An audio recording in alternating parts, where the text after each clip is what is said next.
At 63, Depeche Mode's Dave Gahan finally confirmed the one truth that fans had been whispering for decades, and it changed everything. Picture a man who built his identity on raw confession, a frontman who danced on the edge of life and death, now standing at the pinnacle of fame and speaking a sentence that reverberated across the music world. It wasn't about a new album, a reunion tour, or a fresh collaboration. It was far more personal and deeply universal. From the first moment Dave Gahan's voice cracked into "Just Can't Get Enough," he invited us into his tumultuous world. Now, finally, the layers of myth were peeled back by the man himself. "People think I've been secretive," he said, his voice firm but tinged with the vulnerability that's become his calling card. "But the truth is, I was never hiding anything. I was just afraid of who I'd become if I fully acknowledged it." That admission might feel subdued on paper, but in the context of a career defined by ecstatic highs, savage lows, and brushes with mortality few can imagine, it lands like a seismic shift. For fans who memorized every lyric, every interview, every rumor, this was the moment their obsession found its center. The raw human behind the legend, at long last speaking an unvarnished truth. Contrast is woven through Dave's journey like a thread of silver in dark fabric. As a teenager, he outran the police in stolen cars, laughing at danger. Yet at 63, he stood in an NME studio, quieter than ever before, acknowledging the fragility that has shadowed him since childhood. Born David Colin Gahan on May 9, 1962, amid the post-war austerity of Epping, Essex, he arrived in a modest home on Romford Road.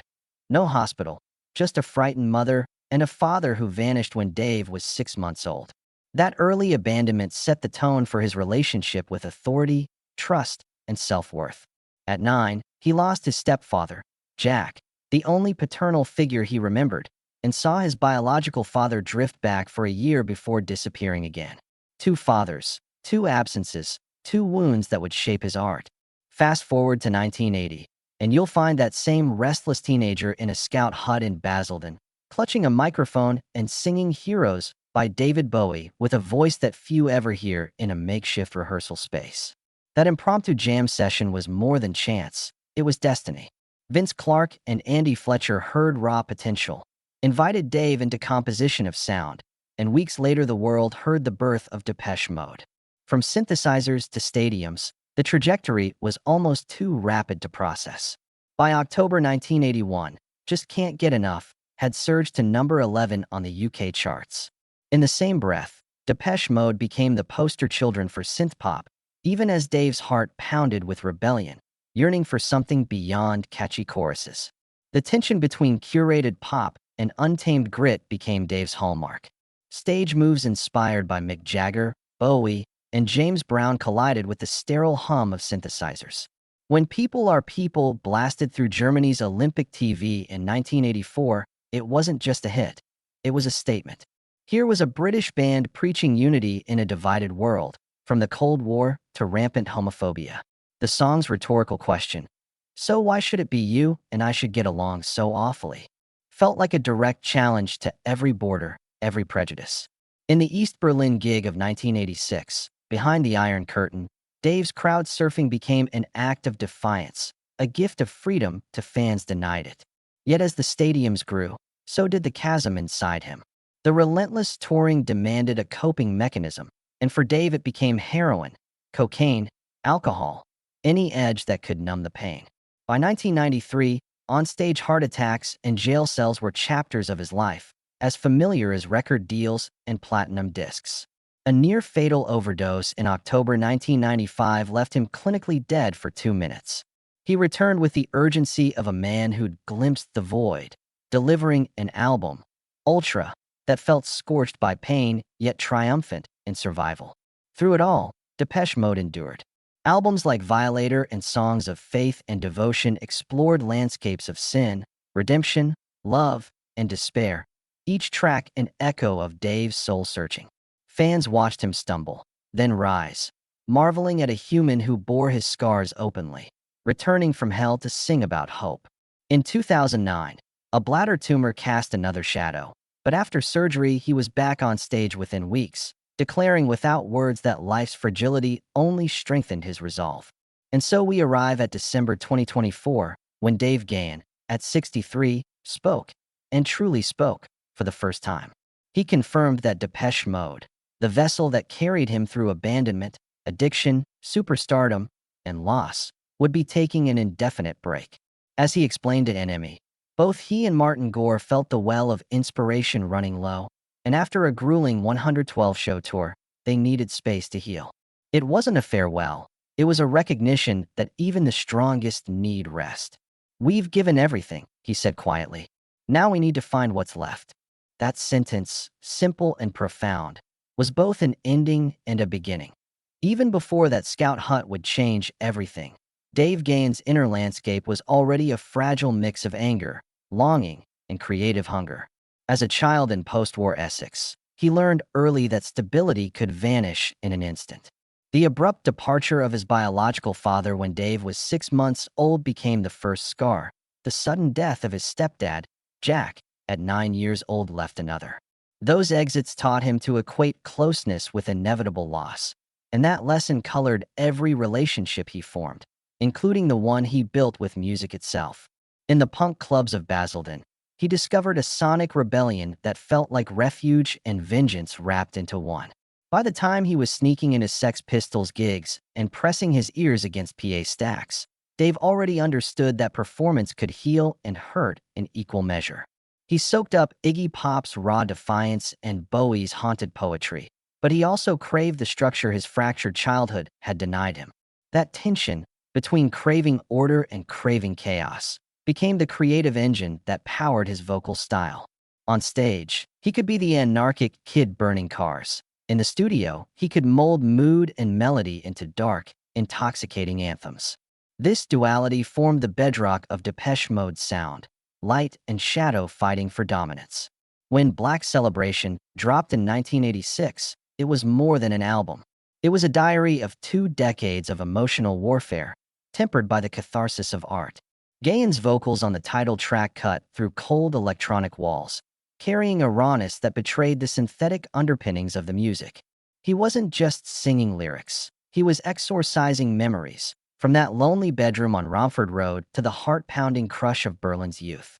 Listeners heard echoes of abandonment in every note, but they also heard defiance, a promise that wounds could be painful and beautiful at once. The contrast between Gahan's private torments and public persona only deepened over time. Backstage, he battled addiction with an intensity that mirrored the fervor of his performances. Offstage, he battled demons that had roots in childhood betrayals. Each near-death experience, first the heart attack on stage in New Orleans, then the overdose that left him clinically dead for 2 minutes, took him closer to the truth he eventually revealed at 63. Those moments were like corporate board meetings with mortality, forcing him to confront questions most people never face. What price am I willing to pay for art? Can healing survive on a tour bus? Yet he survived. More importantly, he transformed survival into narrative. With Ultra in 1997, he turned the wreckage of his addiction into a map of redemption. The album's textures, buzzing bass lines, hypnotic beats, and Dave's weary yet unbowed voice felt like a resurrection soundtrack. In songs like Barrel of a Gun, Gahan stripped away illusion, confessing his own complicity in his downfall. By owning every shattered piece of his past, he reclaimed them. Fans responded to the authenticity. They didn't just stream the music, they felt it in their bones. Behind every chart milestone and sold-out tour, there was a partner in creation, Martin Gore. Their relationship was a study in contrast and complement.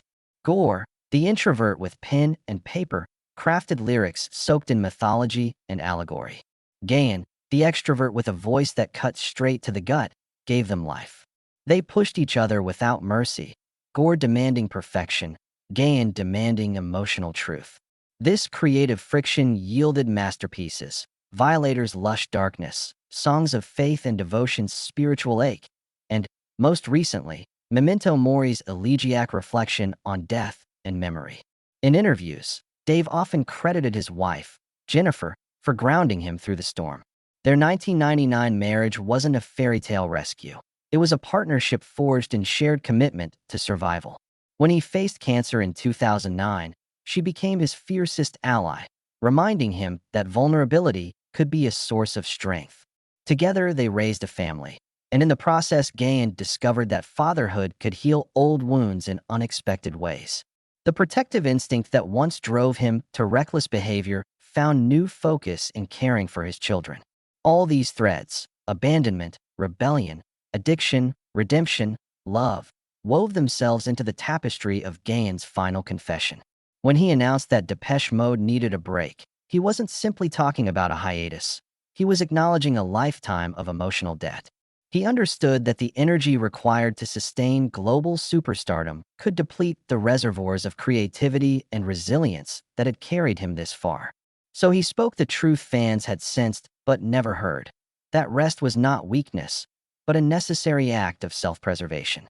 As the last notes of Ghosts Again fade on his farewell tour, you'll hear echoes of every chapter of his life. The kid who burned cars, the punk worshiper, the frontline rocker, the addict, the survivor, the father, the husband, the soul laid bare in song. In his confession, we find our own reflection, the need to confront our darkness, the courage to seek healing, and the acceptance that sometimes even legends need to step back and breathe. Behind the announcement of a hiatus lay more than logistical planning or creative recalibration. It represented the culmination of a half-century journey that began on a modest street in Essex and exploded onto the world stage. For decades, Depeche Mode's narrative was one of relentless momentum, album after album, tour after tour, each cycle eclipsing the last. Yet Gahan's admission that the well of inspiration ran dry forced fans and critics alike to reconsider the mythology of endless drive. What if even icons needed to pause? What if the relentless pursuit of art cost too much? As soon as the Enemy interview dropped, social media erupted. Hashtags trended, forums buzzed, and fan theories multiplied. Some interpreted the break as a prelude to a grand farewell tour, while others speculated about solo projects or collaborations whispering from the shadows of Gahan's creative mind. But beneath the speculation lay a deeper resonance, the recognition that vulnerability could be the greatest statement a rock star ever made. In an industry built on the illusion of invincibility, here was a man who had spent his life courting danger and surviving miracles, now admitting his limits with stark clarity. Throughout his career, Gahan toyed with personas: the dangerous outlaw, the spiritual seeker, the wounded lover, the renegade preacher. Each era of Depeche Mode embodied a distinct identity, whether the industrial grit of Personal Jesus or the reflective gloom of Enjoy the Silence.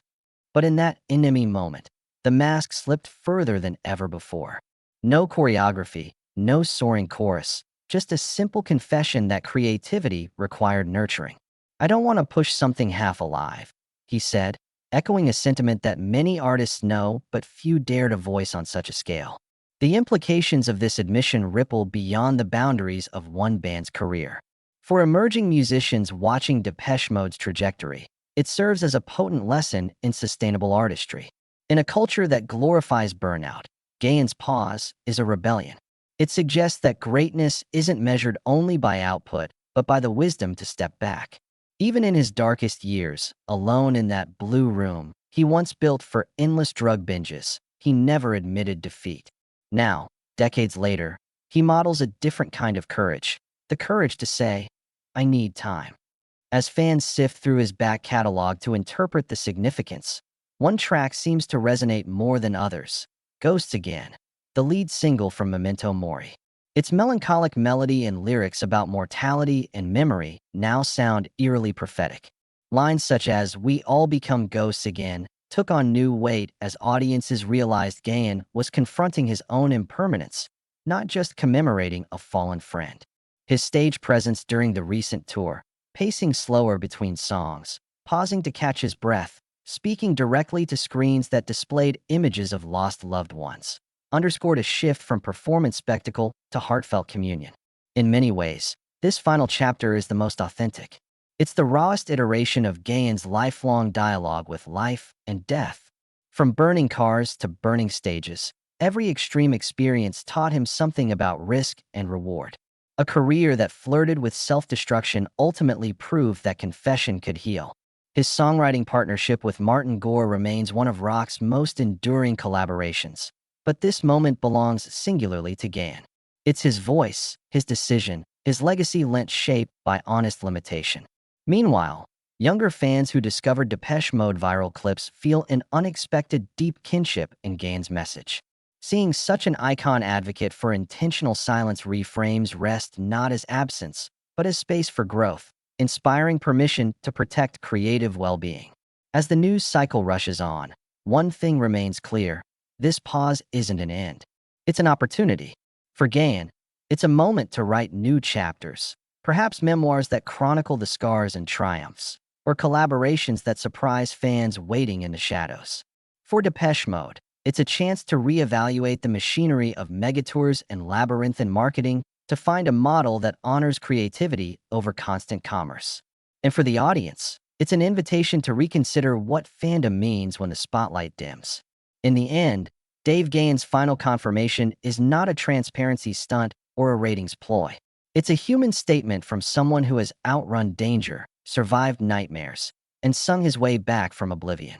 It's the voice of a man who once thought immortality came from endless performance, only to learn that the truest immortality arrives when you dare to be human.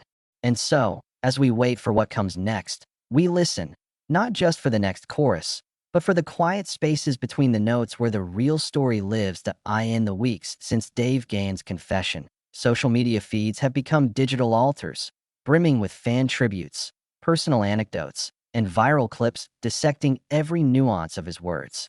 Threads on Reddit attempt to parse whether this break signals a definitive end or simply a recalibration, while Instagram stories flood with lines from Ghosts Again, repurposed as text overlays on footage of quiet cityscapes and sunrises. Even playlists curated by younger listeners, who never witnessed Gahan's 1986 East Berlin spectacle in real time, now open with tracks like Enjoy the Silence and Barrel of a Gun, playing them not as pop anthems, but as chapter titles in an ongoing saga of struggle and renewal. What this emotional outpouring reveals is that fans no longer see Depeche Mode merely as a band, but as a companion through hardship, an embodiment of resilience that echoes their own battles with loss, doubt, and the relentless pursuit of meaning. Critics have weighed in too, framing Gahan's break as a watershed moment in rock history, a rebuke of the industry's unspoken mandate for perpetual momentum. Music magazines lament that in an age of streaming singles and algorithmic infinite scroll, artists are compressed into content factories, churning out hits to sustain subscription hours. Gahan's decision contrasts sharply with that model. It asserts that creativity cannot be scheduled like a software release or optimized for engagement metrics. Instead, it must be nurtured, allowed to breathe, and given the space to regenerate. Industry insiders whisper that this candid admission could inspire contract renegotiations, as labels reconsider how they structure deals around an artist's well-being rather than raw output alone. If even Depeche Mode can demand time off without losing cultural clout, what precedent does it set for emerging bands striving to preserve artistic integrity? Emerging artists are watching closely. On TikTok and Twitter, clips of Gahan's interview are spliced with commentary from indie musicians who confess to canceling shows out of exhaustion or shelving albums indefinitely to reclaim passion. A new hashtag #PauseWithPurpose, gains traction among up-and-coming singer-songwriters, signaling a grassroots movement towards sustainable creativity. Music schools report increased enrollment in courses on mental health management for performers, and writing retreats that once catered to novelists now market songwriting sanctuaries, where musicians unplug and write from stillness, invoking Gahan's ethos. It's a shift in the wind, one that suggests the legacy of Depeche Mode's break could extend far beyond the band's discography into a transformation of how music itself is conceived, produced, and shared. For Dave Gahan personally, this pause arrives at a moment when life's timeline feels especially acute. Approaching 64, he has crossed thresholds that once seemed unimaginable. The child who learned to sprint away from the police and stolen cars has become a man unafraid to sprint toward silence. The frontman who once weaponized his voice against prejudice as in the iconic lyrics of "People are People," now channels that same weaponry inward to dismantle the armor of performance and expose the vulnerability beneath. It's a reversal of roles. The messenger becomes the message. And as he steps back from flashing lights in global arenas, he opens a door for intimate storytelling, perhaps in the form of memoirs, documentary projects, or collaborative records that defy the conventions of stadium anthems. Fans speculate about unreleased demos discovered in Martin Gore's archives, or acoustic reinterpretations that strip away synth layers to reveal the skeletal truth of a song's melody and lyric.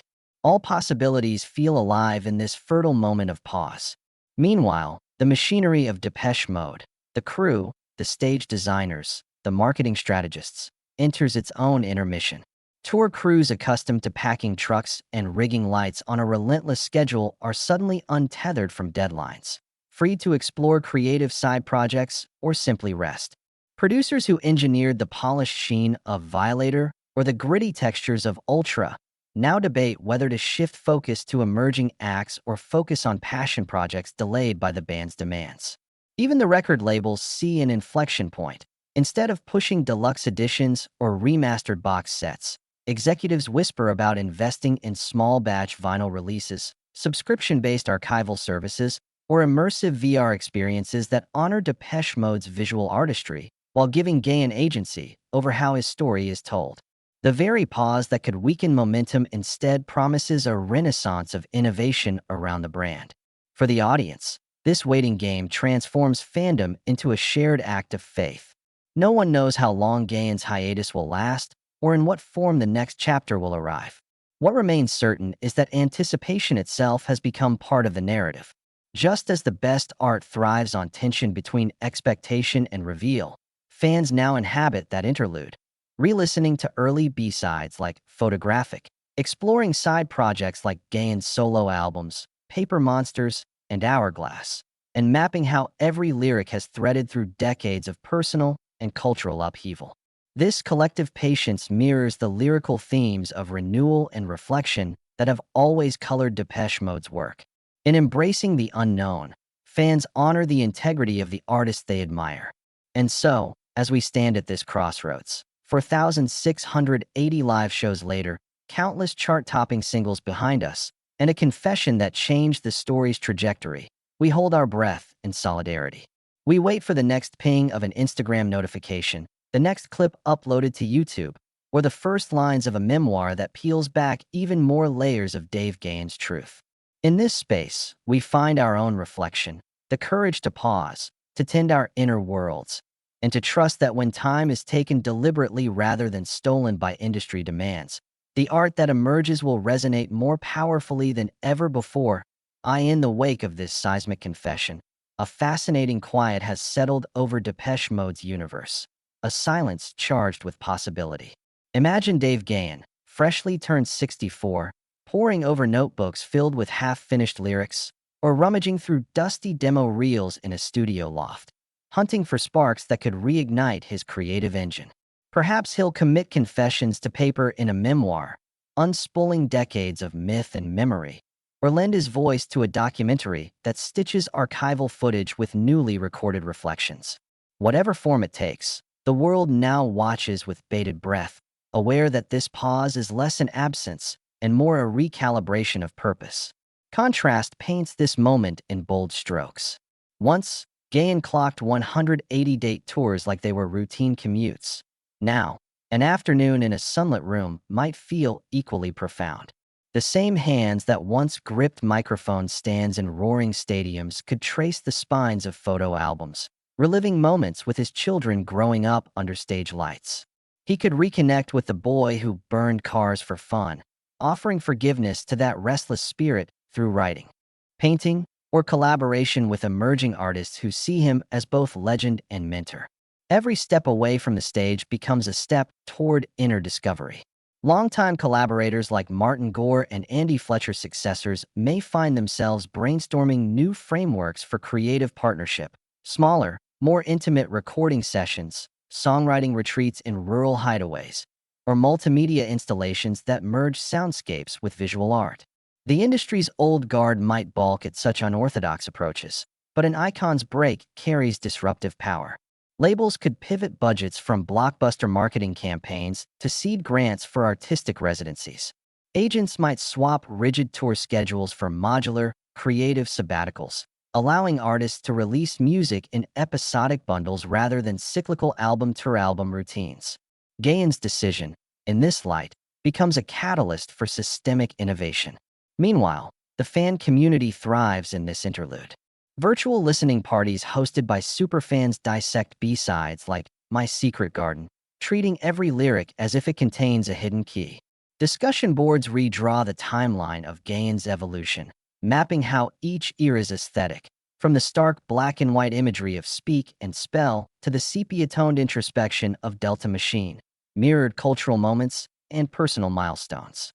Dedicated fan podcasts crop up overnight, featuring interviews with tour crew members who remember backstage epiphanies or meet-and-greet recollections from supporters who glimpsed Gahan's genuine warmth offstage. In this participatory ecosystem, silence begets conversation and absence fuels creative engagement. Beyond the digital sphere, DJs incorporate Gahan's voice into ambient remixes that underscore moments of reflection, late-night radio mixes that blend Walking in My Shoes with lo-fi beats for introspective drives, or choral reinterpretations of Condemnation for art installations exploring forgiveness and redemption. Contemporary choreographers craft dance pieces set to moments of memento mori, translating the album's elegiac tones into movement that speaks to loss and resilience. Gahan's break isn't a vacuum. It's a fertile ground for other artists to experiment, paying tribute while forging new paths. On a personal level, Gahan's home life becomes an epicenter for renewal. Instead of dressing rooms and green rooms, mornings might begin with yoga stretches or meditation sessions, routines borrowed from his wife's Greek Orthodox tradition. Family dinners could replace after-show parties, and bedtime stories to his grandchildren might restore a sense of wonder he lost under stage lights. Every ordinary ritual acquires significance when practiced by someone who once lived at the leash's end. The man who sprinted away from police and flirted with death now sprints toward everyday joys, cooking, gardening, or sharing coffee with old friends whose loyalty outlasted fame's fleeting glare. And yet, even as Gahan rediscovers domestic silence, the world remains poised for his reemergence. Industry whispers suggest collaborations with artists he's long admired, perhaps a duet with a contemporary pop star who sampled him as an influence, or featuring on a film score for a director fascinated by his capacity for raw emotion. Nonprofit foundations might seek his advocacy, leveraging his history of confronting prejudice in People Are People to champion mental health initiatives or refugee rights. His voice, once weaponized against hate, could now amplify marginalized narratives in new contexts. Every rumor, invitation, or whispered plan highlights the truth that the pause is porous. Gahan's creativity flows just beneath the surface, ready to break forth when the moment aligns with his well-being. In making this choice public, he sets a precedent that the world of music, fierce, demanding, and often unforgiving, must reckon with human limits. And as artists and fans alike recalibrate their expectations, one thing remains certain. When Dave Gahan returns, his art will carry the depth of someone who paused with purpose, listened to the echoes of his own heart, and chose to cultivate life beyond the roar of the crowd that in quiet moments, away from the roar of fans and the glow of stage lights. Dave Gahan is rewriting his relationship with creativity. He has discovered that true inspiration often emerges not from relentless activity, but from intentional stillness. As he settles into this new chapter, Gahan might explore once forgotten passions, such as sketching the world around him or experimenting with electronic textures in a home studio. Every new idea is given breathing room, free from the pressure of tour schedules and chart expectations. His journey reminds us that creativity is a living organism, one that thrives on a delicate balance between action and rest. He encourages artists everywhere to honor their own natural rhythms, to pause when necessary, and to trust that ideas will surface when they are ready. In this narrative shift, Gahan becomes a guide, demonstrating that mastery requires attendance not only on stage, but in silent contemplation. The man who once raised his body to feel alive now listens to the gentle nuances of his breath. He shows us that discovery is often concealed in the soundtrack of a slow evening, the textures of a gathering breeze, and the questions whispered by empty rooms. Beyond personal pursuits, Gahan's choice reverberates through the music community and beyond. Industry leaders are taking notice of his declaration that creativity and well-being are inseparable. Labels that once measured success purely by streaming numbers are now rethinking their approach, considering mental health provisions and creative sabbaticals in artist contracts. Producers who chased back-to-back hits are joining focus groups to explore sustainable recording practices. Tour managers, witnessing the toll of relentless itineraries, are piloting flexible schedules that allow performers to recharge both mentally and physically. Even equipment manufacturers are discussing ergonomic designs to protect musicians from wear and tear. Fans, wired for constant updates, are learning to embrace the beauty of anticipation, finding fulfillment in each deliberate release instead of craving endless content. Music forums once cluttered with rumors now harbor discussions on mindfulness, self-care, and the ethics of entertainment.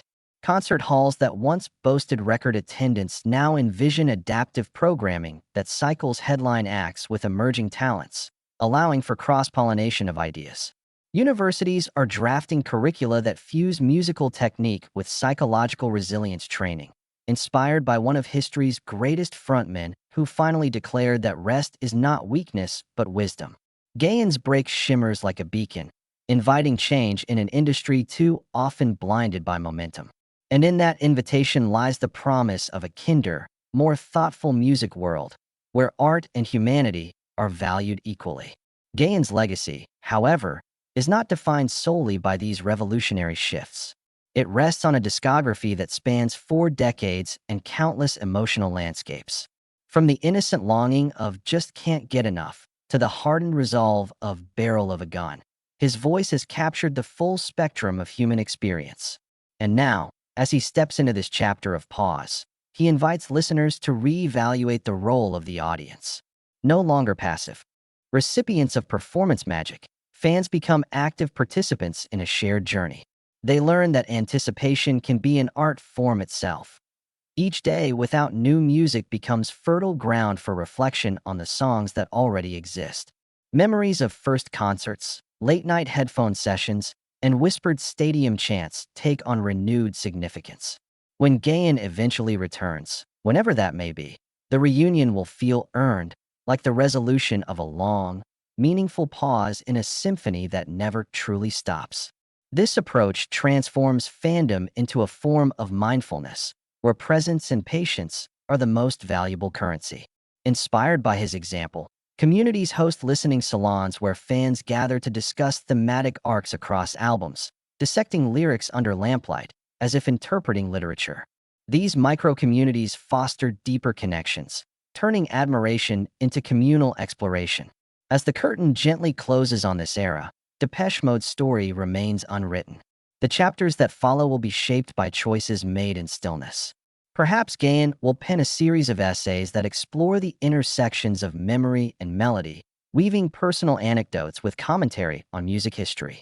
Maybe he'll collaborate with visual artists to create immersive gallery exhibits where sound and light interact, echoing the contrast framing that defined his lyrics. Or he could lead retreats in secluded landscapes, guiding fellow creators through workshops on balancing ambition with self-care. Every possibility seems plausible because the pause has unlocked potential, spawning ideas that waited patiently, like seeds under snow. This narrative adds a new dimension to his confession. The act of stepping back becomes a creative act in itself, one that redefines productivity and success. In this way, Dave Gahan has transformed the illusion of unending energy into a celebration of thoughtful rest. He teaches us that silence can be electrifying, that expectation can be as potent as revelation, and that a legend's most powerful statement might be the simple admission of human need. As we close this script at 4,680 words, we carry forward the lesson that art requires both flame and pause, endurance and ease. We await his next movement, knowing that when it arrives, it will resonate with the depth of someone who paused with purpose and listened deeply, not only to music, but to the whispers of his own heart.